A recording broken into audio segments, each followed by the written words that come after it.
Hi, this is Zach Meir from Zach's Traders Cafe with a look at the major markets on Tuesday, the 23rd of August. Starting off with the FTSE 100, and we're basically bouncing off this uptrend line from June, nominally around 68.30, 68.40. There's additional support just below at the 20-day moving average at 68.01. That's the grey line there. So effectively, while around above the 68, 68.50 level, we should head up to 7,000.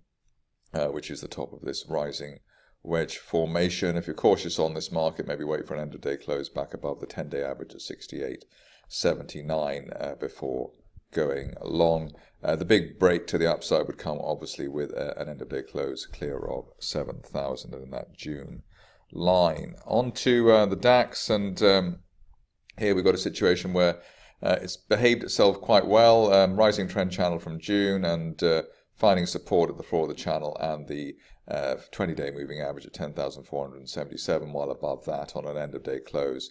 We're looking for continued upside up towards the 11,000 plus area as soon as the end of next month. Momentum buy trigger would come in the form of an end-of-day close above the 10-day moving average at 10,624. For the US markets, remains steady as we go.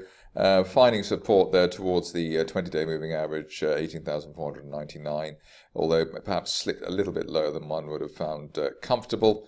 Otherwise, really back up to 19,000 is the target over the next 2 to 4 weeks.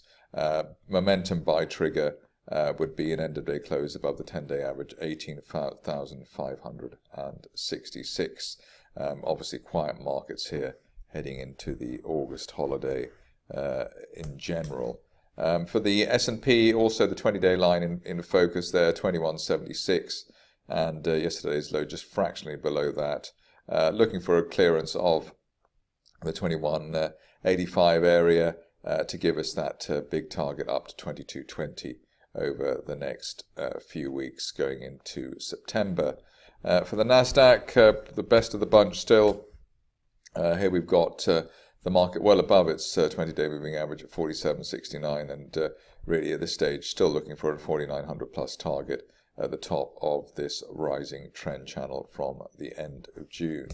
For the currencies, cable remaining a little on the stronger side now, holding above the 10-day average at 130.39, threatening to hit 132.50, which is the top of this falling June trend channel over the next session or two. Stop loss and stop loss on the buy argument currently.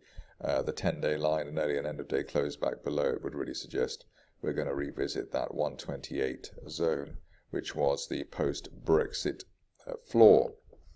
Onto the euro, and here we see that we've got a market that remains rather sluggish. But probably after yesterday's hammer candle, we'd be more confident that this market is heading higher. 112.33 was the initial August peak. We found support above that with 112.70, yesterday's low print, and should head higher now towards a target of 116. Remember, they've got Janet Yellen speaking from Jackson Hole on Friday, so perhaps some dollar weakness ahead of that. For dollar yen, the situation is we're just struggling to keep that 100 yen level in focus, or keep this cross above that. Looks as though probably in the end it will give way, even if only temporarily. Below 100.66, which is the 10-day moving average, probably one would expect a fresh sub 100 probe. Although at this stage 95, which is the floor of this falling July trend channel, does look rather pessimistic. Probably one would be looking for targets towards 97 or 98, while below the 10-day line. Finishing off with gold, and here you can see that we're in something of a no man's land between the 50-day moving average at 1330.7 and this resistance line from July at 1350.